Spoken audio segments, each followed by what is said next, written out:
వి gold trusted gold buyers తాకట్టులో ఉన్న బంగారాన్ని విడిపించి ఈ రోజు ఉన్న మార్కెట్ ధరకే కొనబడును.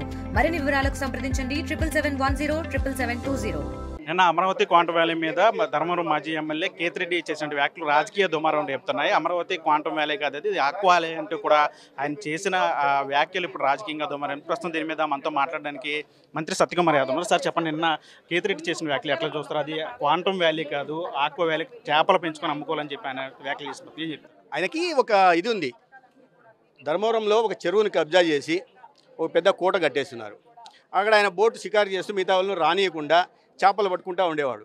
ఇప్పుడు కూడా అదే దీంట్లో ఉన్నట్టున్నాడు. ఇంకా నేను చేపలు పట్టుకుంటున్నా, ఆక్వాకల్చర్లో ఉంటున్నా. అటువంటి వాళ్ళకి ఈ క్వాంటమ్ వ్యాలీ గురించి కానీ టెక్నాలజీ గురించి కానీ తెలియదు. ఈయన అమెరికాకి వెళ్ళాడని చెప్పారు. ఎందుకు వెళ్ళాడు ఆ రోజు?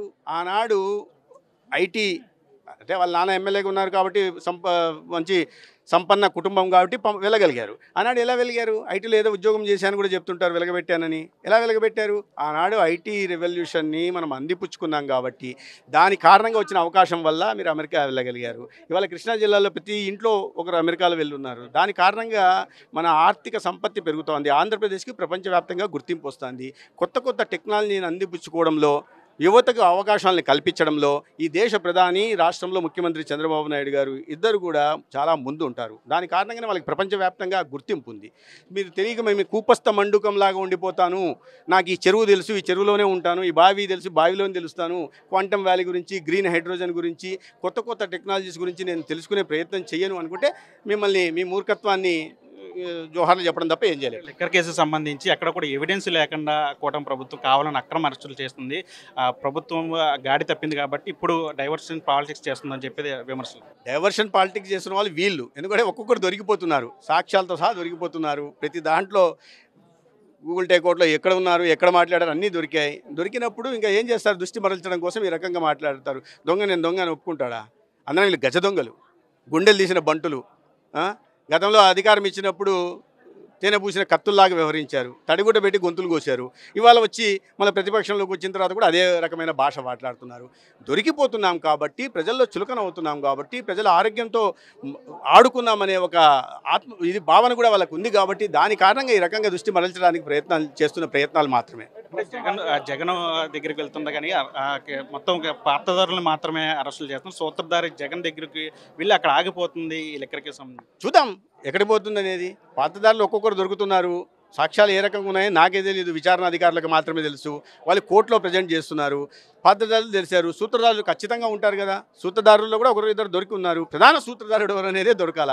ఈ 3500 కోట్లు ఏదైతే స్కామ్ జరిగిందో ఇది ఎవరి జేబుల్లోకి వెళ్ళింది, ఎవరి ఖజానాలోకి వెళ్ళింది అనే విషయం బయటికి రావాల్సి ఉంది. కొన్ని అకౌంట్లలోకి వెళ్ళిన విషయం తెలుస్తోంది చాలా వరకు. అందుకని చాలా తెలివిగా, చాలా వ్యవస్థీకృతంగా, చాలా ప్రణాళికాబద్ధంగా ఎక్కడ కూడా డిజిటల్ పేమెంట్స్ లేకుండా నగదు రూపంలోనే తీసుకున్నారు. ఎందుకంటే దానికి సాక్ష్యాలు ఉండకూడదని. అంటే ఎటువంటి ఆర్థిక నేరస్తులు అర్థం చేసుకోవాల్సింది.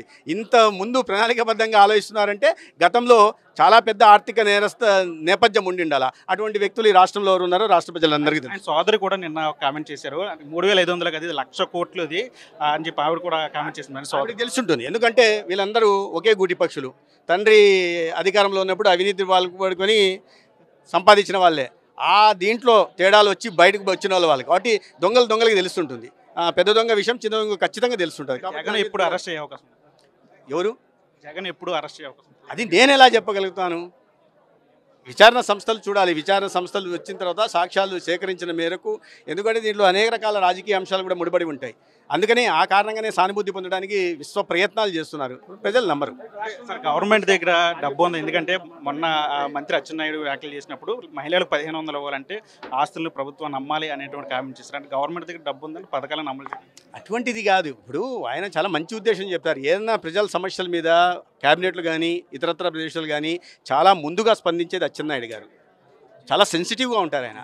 అటువంటి ఆయన ఇట్లాంటి వివాదాస్పదమైన వ్యాఖ్యలు చేయరు. దాని అర్థం ఏంటంటే రాష్ట్రం ఇవాళ అప్పుల దీంట్లో ఊబిలో ఉంది, ఆర్థిక పరిస్థితి బాగోలేదు, ముఖ్యమంత్రి గారు సరిచేసే ప్రయత్నం చేస్తున్నారు, దానికి నరేంద్ర మోడీ గారు కావాల్సిన సహకారం అందిస్తున్నారు. కొద్ది పరిస్థితులు ఎదైన తర్వాత ఒక్కొక్క పథకాన్ని ఇవాళ ప్రాధాన్యత క్రమంలో పూర్తి చేసుకుంటూ వస్తున్నాం, ఒక హామీని నెరవేరుస్తూ వస్తున్నాం. రాబోయే రోజుల్లో వీటి కూడా నెరవేరుస్తామని చెప్పడంలో క్రమంలో ఆలస్యం అవుతుందని చెప్పడమే తప్పిస్తే వాస్తవం పరిస్థితి అలా 1,00,000 కోట్లు ప్రధానంగా చివరికి ఈ డబ్బులన్నీ ఎవరి మీదకి పోతాయి?